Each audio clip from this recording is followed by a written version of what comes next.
This is it now, your personal development library. You've just got to be a good student and gather the material and the books as you go along. I started my library. Some of you have heard those earlier seminars and cassettes. When I was 25 years old, I got one of the best. Even on my farm now, I've built a library for 2,000 books on the farm in between all the rest of the stuff we do.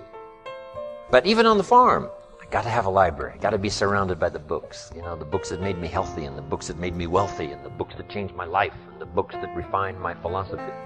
So you got to work on your personal development library. Just start, and then just keep adding to it. Just start and keep adding. I don't have a list. You know, in one of my other seminars, I recommend 3 books. One is the Bible. Second is a book called Think and Grow Rich. Third is The Richest Man in Babylon by George Clayson. And I might add one more here called As a Man Thinketh by James Allen. You just start, and then you just do your own research. Here's where you find a lot of good books, in the used bookstores. I spend a lot of time in the used bookstores, right? Searching for stuff that, you know, is not that easy to find. But building a personal development library. And you need the full range now of your library. Here's number 1, history. Got to be a student of history so we can learn from the past. Here's a good book called Lessons of History by Durant. The Durants wrote, 11, 12 volumes on civilization. Take a speed reading course, you can get through those. And they are very well written. The Durants, they're some of the best writings. This little book, Lessons of History, is a little overview of history. It's only 100 pages, but it is some of the best written 100 pages you'll ever find. You may not even agree with their premise, but you've got to agree that it's incredibly well written. Lessons of History by Durant. Here's a good book called How to Read a Book. How to Read a Book by Adler. Mortimer Adler, chief editor of the New Encyclopedia Britannica. He's written several books, The 6 Great Ideas, Aristotle Made Simple, and some more. But the one good book he's written is called How to Read a Book. How to Read a Book. It's good. It's a tough book to get through. You have to work at it. But what else is new? If you read 3 or 4 pages and say, oh, this is too hard. I mean, how'd you get through school? I mean, you try to tie your shoestrings one time and say, this ain't going to work for me. He said, no, you can't go through life with your shoestrings untied. You got to stay at it, what? Until you can do it.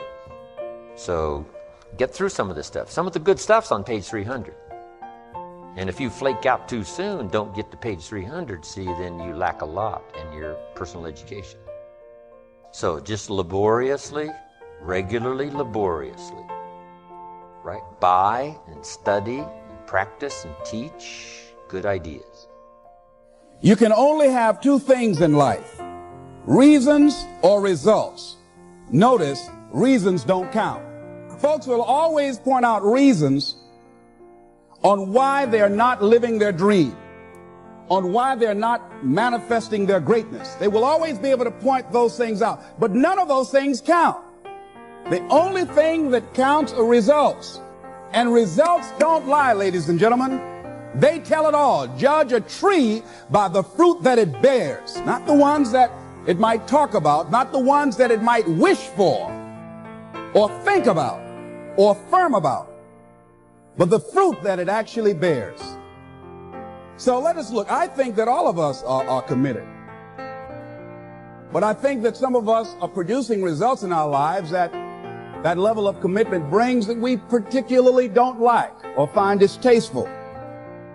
I don't think that as a participant in life, you cannot be committed. You're either committed to mediocrity or you're committed to greatness. You're either committed to being productive or you're committed to being non-productive. You're committed to being happy or you're committed to being unhappy. People go through their lives without knowing what it is they want to do, what they want to accomplish. Be clear in your mind in what you intend to achieve. Know what you are going to do. That doesn't seem like too much to ask. You got to affirm, I will persist until I succeed. You have to have persistence, you have to have patience and perseverance. It takes courage to come back again and again and again. Write this down. If you do what is easy, your life will be hard. But if you do what is hard, your life will be easy. Life is difficult, and a resilient person is capable of standing up to things in the face of fear and moving forward voluntarily, convinced of their own competence and ability to prevail. But not enough people are willing to build that mental, emotional toughness. And the moment they do, they'll persevere. Very few people want to be alone anymore. They want to be around noise and people, and you can't think. Be alone, go to that dark space. In that dark space, shut life off for a little bit. Go to a dark place in your mind and figure out what you want to be. You don't know what you don't want, because you don't know what you want to be because you haven't spent time, real time with yourself. You have to face that in that dark room. In that dark room is who you are. But in that dark room is where you have to create another human being that walks out of that dark room to face who you are. That's the only way you're going to get over all those things. You have to create someone else. Not like you have two different personalities. It is you. But you have to find strength. You face yourself. You realize you want to be better. You realize you don't want to be this weak, insecure person in the world who has all these problems that we all have. We all have. Spend time with yourself. Trust me. And once you find that passion and that purpose, your goals, your purpose, everything will start lining up. And then you'll find the courage to start that journey from that 20 to 100. No matter what business you're looking at, always know your numbers. Number two, realize that we're not successful if that consumer does not come to us, whether they're eating in your restaurants, whether they're playing in your casino, and whether if you don't have a good product on that basketball court, the fans are not going to come and buy those tickets, the sponsors aren't going to come, and therefore you're not going to have the money to pay for those good players next year. You're not going to be able to pay Russell Westbrook and James Harden each $40 million a year. You've got to always remember, we're only as good as us taking care of that consumer. One of the things I teach everybody, and especially my kids, don't assume anything. People think if somebody walks in and gives you an answer that it's the right answer. And even when I tell somebody to do something, I don't assume they went and did it. I'll ask them a week later, did you do that I asked you to do? Because that was really important to me. Oh my gosh, I didn't do that. And I think that's the biggest mistake people make, is don't assume that everything's running right, don't assume anything. Do you see parallels between the game that you play in business and sports? Is that why there is a passion for you on both sides? 100%. I operate by the 95-5 rule. 95% of everything we do in business, if we're doing anything, is right, so look for the 5%. How do you find the 5%? This is so powerful, and reading it in the book, I was like, okay, here we go. So how do you spot the 5%? How do you know what 5% matters? How do you prioritize how you attack that 5%?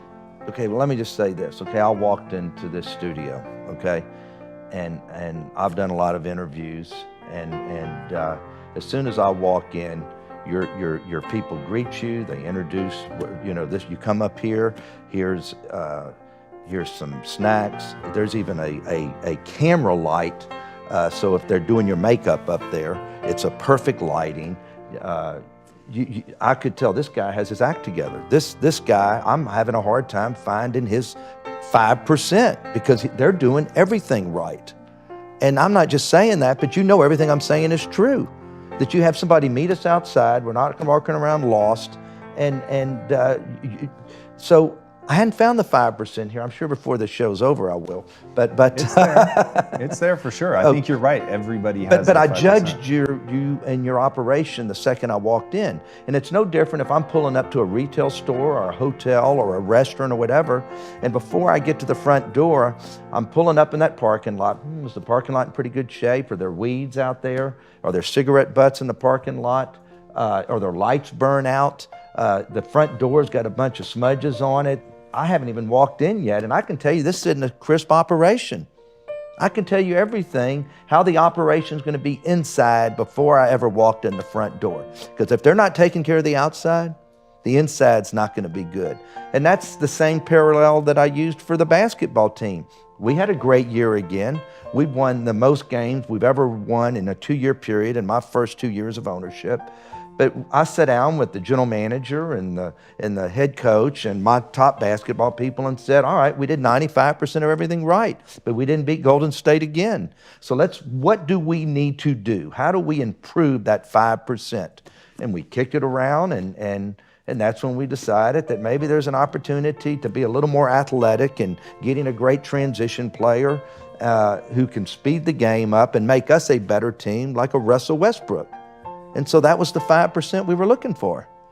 Changing out a few coaching positions, changing out a few other players. You're never going to be great if you don't look for the 5%.